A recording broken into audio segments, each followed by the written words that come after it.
Hello guys, welcome back to latest tech YouTube channel, and my name is Kevin, and sorry for being away, but okay, I would like to talk about something. I wanted to start a series on learning C# program or programming language with Kevin Nyagi, and without further ado, let's get started. So there's a number of tools that you'll need. You will need Visual Studio. You will need that's more like it. Okay, let's get started. Let me just fire up my Visual Studio because it's already installed. I'll create an installation video afterwards. Here's my Visual Studio, and yeah, it looks like this, and create new projects, and taking longer than expected. Yeah, there's a number of tools in Visual Studio. When you click console, it's slower. Okay, yeah, there's almost like very many different types. Visual Studio gives you a number of tools that you can use in your pretty much everything. Yeah, like this new Blazor app, is C#, ASP. You can create websites with C#, worker services. Yeah, okay, you can do mobile development, Android development, iOS. You can create you can create enterprise apps, but enterprise apps, it works in Windows, Linux, iOS, macOS, Android, desktop. It's like universal. Okay, but we won't dwell on that. We are going to select, just type here console, and okay, yeah, we are not Visual Basic but C#. Yeah, we're going to take this one.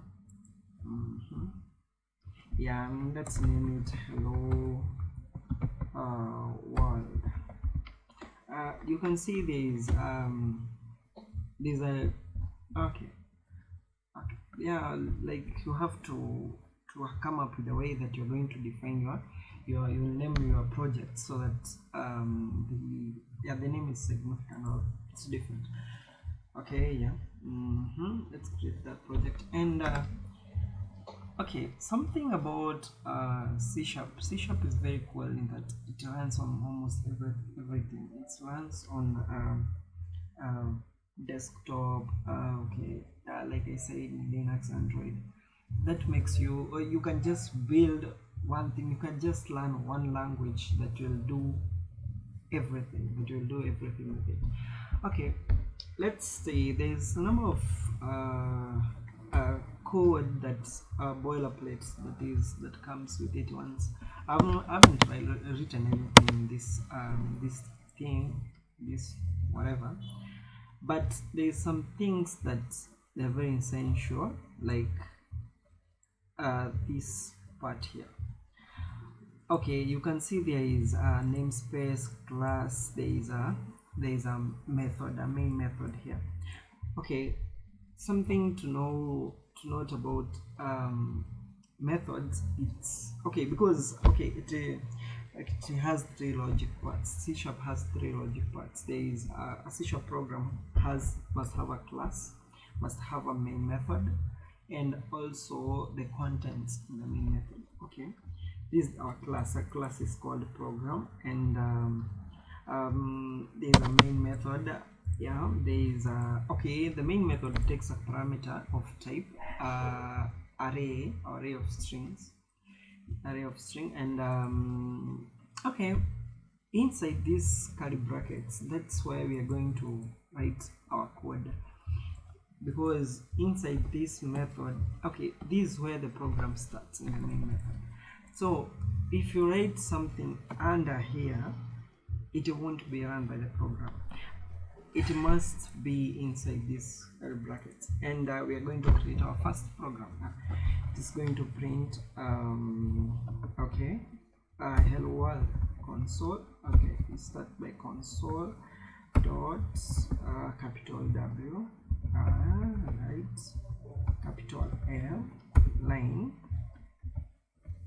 and so inside the brackets we are going to print out hello world. And in order to run this, you can click this start button right here, or you can come to debug and start debugging. Okay, it's the same. So you click that, and then a number of seconds it's going to fire up and the program, and yeah, here it is. Okay, it closed because I haven't commanded it to stop. Let's use console.read line. What this will do, this line of code will do, it's going to let us, it will make the window that close to wait until we put a value so that it closes. So if we run this again, yes, yeah, here it is. You see it printed out hello world.